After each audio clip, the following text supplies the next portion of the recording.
সারির নেতা এনসিপির যুগ্ম আহ্বায়ক জনাব নাসির উদ্দিন পাটোয়ারি।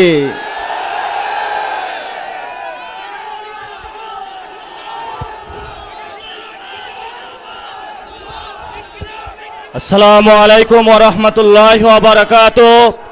প্রিয় দেশবাসী, সাংবাদিক ভাইরা, 11 দলীয় জোটের সম্মানিত নেতৃবৃন্দ, আমরা আল্লাহর কাছে শুকরিয়া জানাচ্ছি যে আল্লাহ তাআলা জনগণের সামনে যারা ভোট ডাকাত তাদেরকে উন্মোচন করতে আমরা সক্ষম হয়েছি। বাংলাদেশে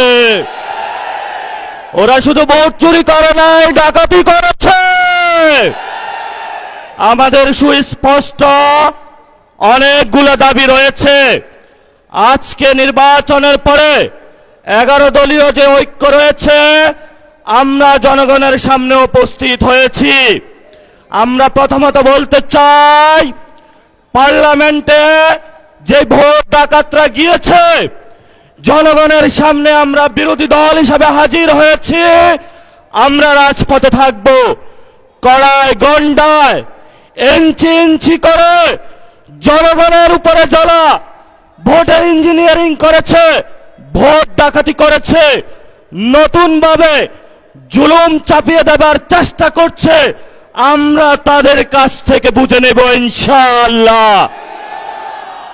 আমি সংক্ষিপ্ত কথা বলবো। আমাদের ভাই শহীদ উসমান হাদি আজকে আমাদের মধ্যে থাকতে পারতেন। সংসদ সদস্য হিসাবে ঢাকা 8-এর আল্লাহ ওনাকে শহীদ হিসাবে নিয়ে গিয়েছেন। আমরা বিচারের দাবিতে মাঠে গিয়েছি। আজকেই যেহেতু বিরোধী দলীয় যাত্রা হচ্ছে এই বায়তুল মোকাররম থেকে, আমি সরকারের কাছে আহ্বান জানাবো, দেশের কাছে আহ্বান জানাবো, প্রশাসনের কাছে আহ্বান জানাবো, আপনারা দ্রুত গতিতে শহীদ উসমান হাদি ভাইয়ের হত্যাকাণ্ডের বিচার যাতে হয় সেই উদ্যোগ নিন।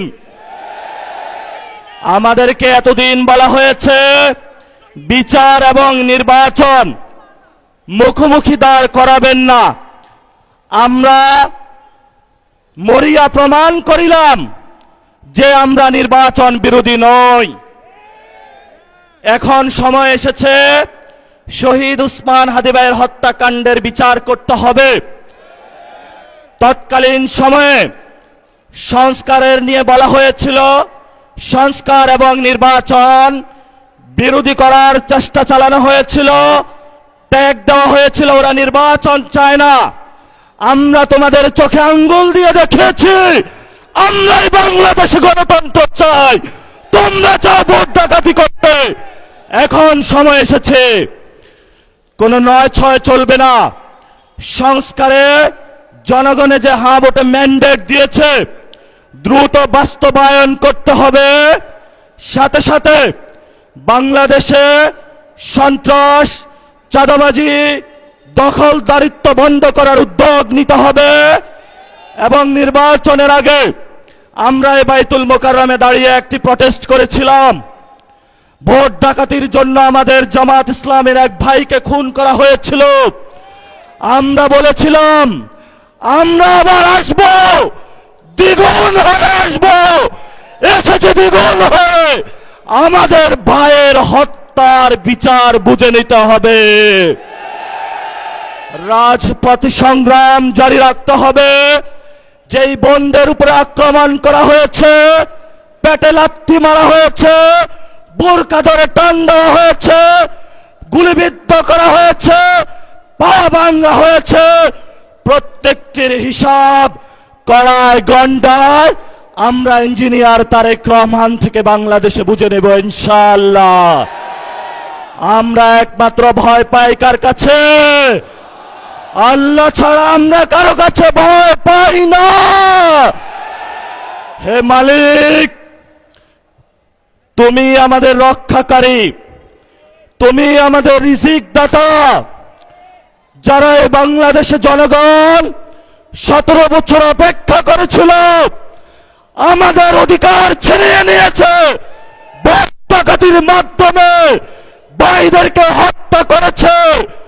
আরশের মালিক তোমার মালিকের বিচারে আমরা বিচার রেখে গেলাম, তুমি তাদের দৃষ্টান্তমূলক শাস্তি বাংলার মাটিতে জনগণের সামনে করবে। আমরা আজকে তোমার মসজিদের সামনে বিচার রেখে গেলাম। বাংলাদেশের মানুষ হতাশ হবেন না, লা তাহজান ইন্নাল্লাহা মানা, আল্লাহ আমাদের সাথে আছেন, শক্তিমান, ভয় নাই, জয় করব আমরা ইনশাআল্লাহ। দ্বিগুণ হয়ে পার্লামেন্টে যাব। সবাইকে আসসালাম, সবাই দোয়া রাখবেন। আসসালামু আলাইকুম ওয়া রাহমাতুল্লাহি ওয়া বারাকাতুহু।